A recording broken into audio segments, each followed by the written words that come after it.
Putere, performanță, precizie. Priza de putere din fața utilajului vă permite să transmiteți puterea de la motor la echipamentele suplimentare care nu au o sursă de putere proprie. Puterea este transmisă prin antrenare directă de la cutia de viteze Vario și oferă o eficiență remarcabilă. Indiferent de unealta pe care o folosiți, puteți solicita putere exact când aceasta este necesară. Turația PTO se poate adapta cu ajutorul cotierei multifuncționale din interiorul cabinei. Tiranții frontali sunt un accesoriu esențial pentru utilaj. Aceștia oferă o capacitate de ridicare enormă, permit utilizarea uneltelor grele montate în față și pentru că sunt complet integrați în cadrul special, sunt deosebit de puternici și stabili.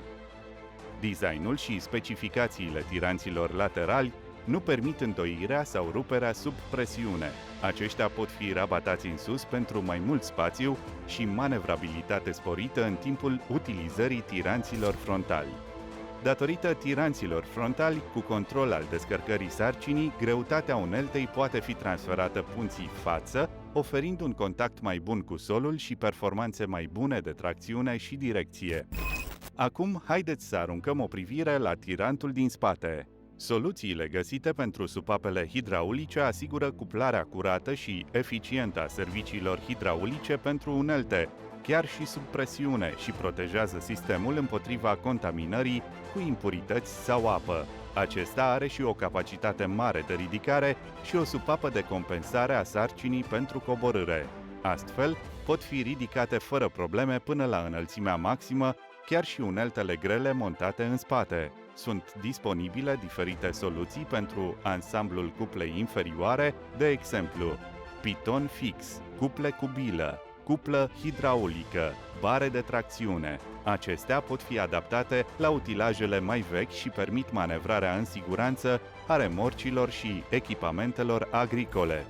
Tirantul din spate, PTO și funcțiile hidraulice pot fi controlate atât în cabină cât și extern, de pe ambele apărători din spate. Astfel, nu mai este nevoie să vă întindeți până în spatele tractorului sau să vă deplasați pe lângă unealtă, ceea ce înseamnă un mediu de lucru mai sigur.